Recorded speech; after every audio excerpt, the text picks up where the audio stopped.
जो आपका स्वागत है अपने प्यारे से YouTube channel real education class 10th में। मैं आशा करता हूं दोस्तों आप सभी अच्छे होंगे और अपना पढ़ाई अच्छे से कर रहे होंगे। प्यारे बच्चों, आज की वीडियो में हम लोग जानेंगे क्लास 10th के बायोलॉजी का चैप्टर नंबर 6। चैप्टर नंबर 6 क्या नाम है जिसका नाम है जीव जनन कैसे करते हैं। आज इसके बारे में हम लोग क्या जानेंगे, सब्जेक्टिव क्वेश्चन यानी कि लघु उत्तरीय प्रश्न को जानेंगे। अगर कल के वीडियो में हम इसका ऑब्जेक्टिव क्वेश्चन करा दें तो अगर आप अभी तक नहीं देखे हैं तो लिंक डिस्क्रिप्शन में जाकर ऑब्जेक्टिव क्वेश्चन को देख लीजिए। उसमें से कम आपका 8 नंबर का प्रश्न आता है, ठीक है ना।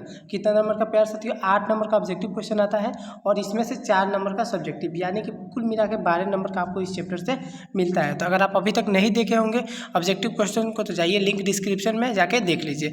आइए प्यारे बच्चों, देखिए हम इसमें कुछ मतलब बहुत ही इंपॉर्टेंट बताए हैं। जो भी सब्जेक्टिव क्वेश्चन बताए हैं ये बहुत ही आपके बोर्ड एग्जाम के लिए महत्व है। तो आइए हम आपको अब बताते हैं कि कौन कौन से इससे सब्जेक्टिव क्वेश्चन है जो आपके बोर्ड एग्जाम के लिए महत्व है। तो आइए प्यारे बच्चों, बिना देर के इस क्लास को हम लोग शुरू करते हैं। देखिए आपका प्रश्न संख्या 1 क्या कर रहा है। प्रश्न संख्या 1 देखिएगा कि अलैंगिक जनन की मुख्य विशेषता क्या है। अलैंगिक जनन की मुख्य जो विशेषता है वो क्या है। तो आइए उत्तर देखते हैं इसका।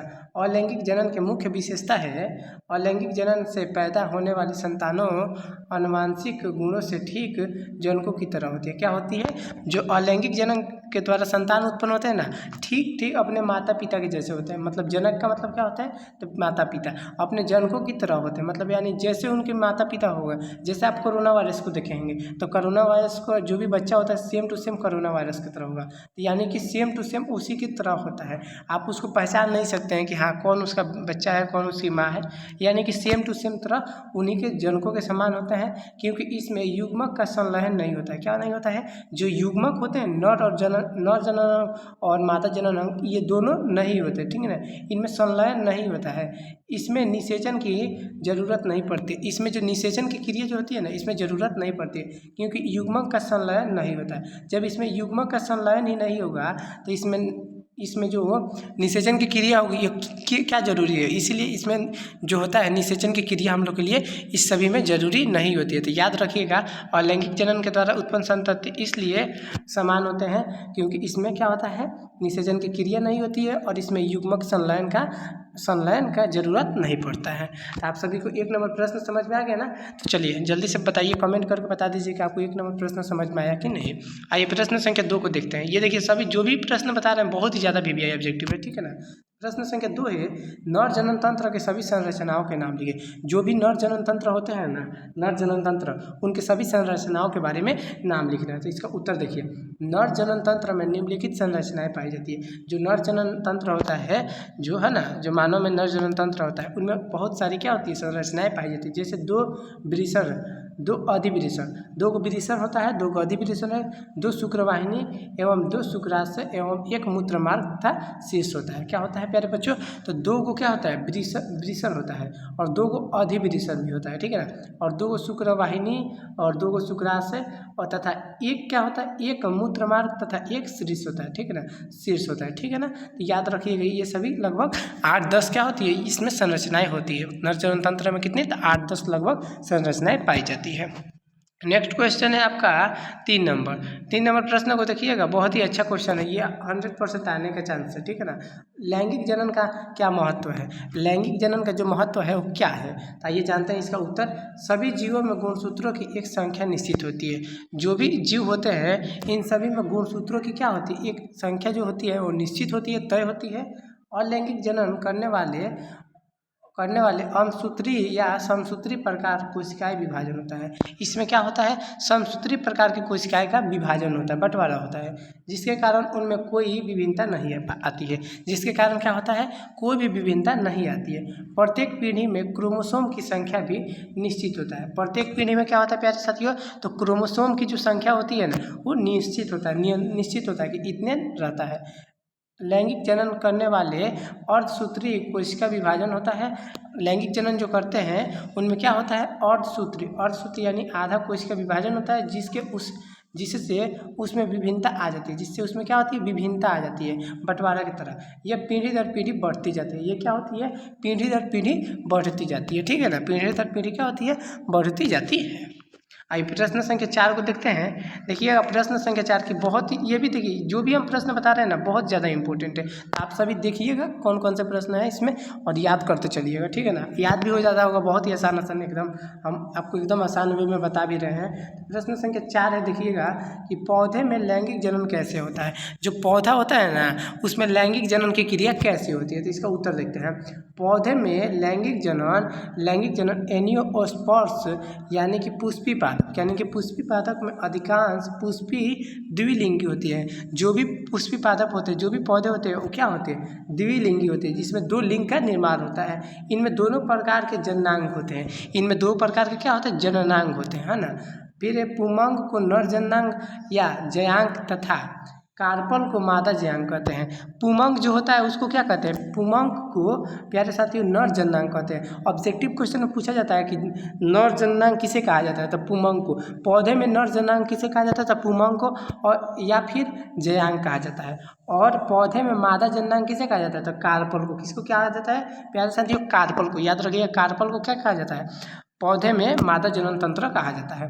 पुमंग में परागकण बनते हैं, पुमंग में क्या बनते हैं, तो परागकण बनते हैं, जिसमें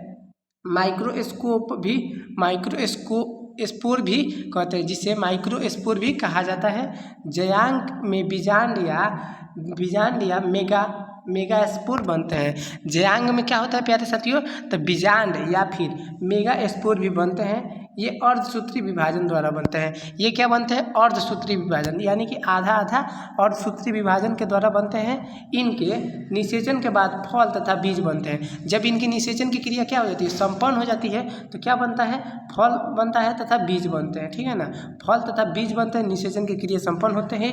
फिर बीज के अंकुरन के बाद नन्हा पौधा बन जाता है। जब बीज के अंकुरन हो जाता है तो एक छोटा सा नन्हा, यानी कि छोटा सा प्यारा सा एक छोटा सा क्या बन जाता है, पौधा बन जाता है। तो आप 4 नंबर प्रश्न आपको समझ में आया। ये बहुत ही ज़्यादा वीवीआई क्वेश्चन है, ठीक है ना प्यारे साथियों। तो आप इसको लिख के रख लीजिए, या 100% आपके बोर्ड एग्जाम 2026 या 27 किसी भी बोर्ड एग्जाम में 100% ये सब्जेक्टिव क्वेश्चन पूछा जाता है। आइए प्यारे बच्चे अब 5 नंबर को देखते हैं। प्रश्न संख्या देखिए 5 नंबर क्या है। प्रश्न संख्या 5 है, शुक्र जनन नलिका के बारे में बताएं। जो शुक्र जनन नलिका होती है ना, इसके बारे में हम लोग को क्या बताना है, आपको जानिए। तो ये शुक्र जनन नलिका के बारे में हम आपको बताते हैं। इसका उत्तर देखिएगा कि प्रत्येक विरेचर में क्या होता है, 900 शुक्र जनन नलिकाएं होती है। कितना होती है प्यारे साथियों, प्रत्येक जान जाइएगा कि प्रत्येक मतलब एक विरेचर में कितना होती है, 900 शुक्र जनन नलिकाएं होती है, जिसके अंदर शुक्राणु का निर्माण होता है। जिसका अंदर क्या होता है, शुक्राणु का निर्माण होता है। नर्स कोशिका शुक्राणु को पोषण प्रदान करती है। नर्स कोशिका क्या करती है, शुक्राणु को पोषण प्रदान करती है। तो ये समझ में आया। देखिए कितना आसान है कि प्रत्येक विरेचर में कितना 900 शुक्र जनन नलिकाएं होती है। कितना 900 शुक्र जनन नलिकाएं पाई जाती है, जिसके अंदर शुक्राणु का निर्माण होता है। इसी के अंदर क्या होता है प्यारे साथियों, इस शुक्राणु का क्या होता है, निर्माण होता है, उत्पत्ति होती है, ठीक है ना। इन्हीं 900 के बीच क्या होता है, शुक्राणु का निर्माण और उत्पत्ति होती है। नर्स कोशिकाएं शुक्राणु की पोषण प्रदान करती है। जो नर्स कोशिकाएं होती है वो शुक्राणु को क्या करती है प्यारे बच्चों, तो पोषण होता है ना, जो पोषण उसको प्रदान करने का कार्य करती है। आइए प्रश्न संख्या 6 को देखते हैं। प्रश्न संख्या देखिएगा 6 क्या है, ये तो 100% आएगा ही आएगा, ठीक है ना। परागकण की क्रिया हर साल हम देखते हैं ना, जब भी हम बोर्ड एग्जाम में जाते हैं ना, एग्जाम दिलवाने, है ना, तो एकदम 100% ये क्वेश्चन ना मतलब फर्स्ट पाली या फिर सेकेंड पाली में किसी ना किसी में एक में पूछ देता है, ठीक है ना। या फिर ऑब्जेक्टिव हो या फिर सब्जेक्टिव। परागकण के बारे में हर एक साल आप देखिएगा क्वेश्चन बैंक उठा के कि हर एक साल पूछा हुआ आपको मिलेगा ही मिलेगा। तो आइए जानते हैं परागकण से आप क्या समझते हैं, ठीक है ना। और परागकण कितने प्रकार के होते हैं, 2 इसमें क्वेश्चन है कि परागकण से आप क्या समझते हैं, मैंने परागकण क्या होता है और परागकण के जो कितने प्रकार के होते हैं। तो आइए जानते हैं। नर जनन अंग से परागकण का गमन मादा अंग पर होना परागकण कहलाता है। देखिए क्या होता है, जब नर जनन अंग होता है ना, वो परागकण, जो नर जनन अंग परागकण होता है का गमन, जब उसका मतलब छोटा सा भाग मादा जनन अंग पर क्या हो जाता है, पड़ जाता है, तो उसमें क्या होता है, निषेचन की क्रिया संपन्न होने लगती है। ठीक है ना। मानिए ये एक नर जनन अंग है और ये एक मादा जनन अंग, ठीक है ना, मादा जनन अंग। अब इससे कुछ क्रिया पड़ गई तो ये क्या हो जाता है, वहाँ पे निषेचन की क्रिया संपन्न हो जाती है, जहाँ पे परागकण क्या होता है, उत्पन्न हो जाता है, परागकण उत्पन्न हो जाता है। इसमें कीड़े जानवर हवा तथा पानी सहायक होते हैं। इसमें क्या होता है, कीड़ा, जो कीड़ा छोटे छोटे कीड़े होते हैं वो जानवर होता है, हवा भी होता है और पानी, ये सब क्या होता है, इससे सहायक होते हैं, सहायता प्रदान करते हैं। परागकण 2 प्रकार के होते हैं। कितने प्रकार के, तो याद रखिएगा, परागकण 2 ही प्रकार के होते हैं। ठीक है ना। तो आइए और कौन कौन से होते हैं ये भी जान लीजिए। स्वयं परागकण क्या है, स्वयं परागण, और दूसरा है पर परागण। क्या होता है, पर परागण। देखिए अब दोनों का डिफिनेशन भी जान लीजिए, क्योंकि इसका भी अगर 5 नंबर का पूछ दिया तो इसमें का भी डिफिनेशन पूछेगा आपको। तो देखिएगा स्वपरागण क्या होता है, तो जो स्वयं परागण करते हैं, जो खुद पर ही क्या करते हैं, अपने से ही परागण की क्रिया को संपन्न कर लेते हैं। ठीक है ना। इसमें दूसरे लिंग की निर्माण नहीं होती है, तो ये स्वयं क्या करते हैं, परागण की क्रिया को संपन्न कर लेते हैं, तो इसे स्वपरागण कहा जाता है। और पर परागण ये दूसरे पर डिपेंड रहते हैं। ठीक है ना। इसमें दूसरे लिंग की एक जरूरत होती है, तो इसे पर परागण कहा जाता है। तो आपको ये वीडियो कैसा लगा बताइएगा। आपको ये देखिए जो भी 6 को सब्जेक्टिव क्वेश्चन हम बताए ना, ये बहुत वीवीआई है। ठीक है ना प्यारे साथियों। अगर आप इसको 6 को सिर्फ याद करके जाते हैं तो बायोलॉजी में 4 नंबर सब्जेक्टिव में ला सकते हैं, सिर्फ 4। ठीक है ना। 6 को सब्जेक्टिव क्वेश्चन आप याद कर लेते हैं तो कितना ला सकते हैं, 6 नंबर आपका फिक्स है। कितना है प्यारे साथियों, 6 प्यारे बच्चों, 4 नंबर आपका फिक्स है। ठीक है ना। 4 नंबर इस चैप्टर से आपका सब्जेक्टिव फिक्स है और 8 नंबर आपका ऑब्जेक्टिव, यानी कि कुल मिलाकर 12 को इसका नंबर आपका इस चैप्टर से क्या है, 100% आएगा ही आएगा। आपका 12 नंबर 100% आएगा ही आएगा। तो आप हमें कमेंट करके बताइएगा कि आपको वीडियो कैसा लगा।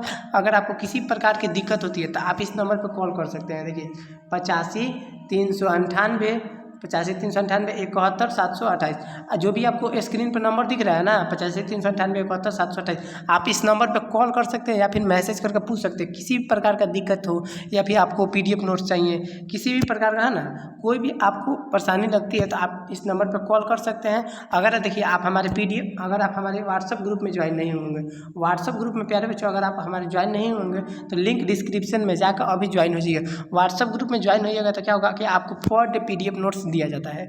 जो भी वीडियो कराया जाता है उसका पर डे PDF नोट्स मिलता है और पर डे आपको क्या टेस्ट भी मिलेगा। ठीक है ना। लाइव टेस्ट तुरंत, और तुरंत उसका रिजल्ट भी मिल जाता है। तो आप जरूर से ज्वाइन होइएगा। उससे क्या होगा, आपका प्रैक्टिस मजबूत होगा और ऑब्जेक्टिव क्वेश्चन जो 230 नंबर का होता है ना, पूरा का पूरा 230 नंबर का ऑब्जेक्टिव क्वेश्चन, ये 100% है कि आप 230 में 230 नंबर मार्क आइएगा। ठीक है ना। 230 में 230 नंबर आपका आएगा ही आएगा। तो इसलिए आप प्रैक्टिस ज़्यादा कीजिए और है ना, और व्हाट्सएप ग्रुप में ज्वाइन हो जाइए। और डेली प्रैक्टिस आपको 8 बजे क्या होता है, 8 बजे रोज शाम 8 बजे प्यारे साथियों टेस्ट होता है, लाइव टेस्ट। आप इसमें जरूर से ज्वाइन होइए, बहुत ही मज़ा आता है। तो ठीक है प्यारे बच्चों, मिलते हैं एक नए वीडियो में। तब तक के लिए जय हिंद, जय भारत।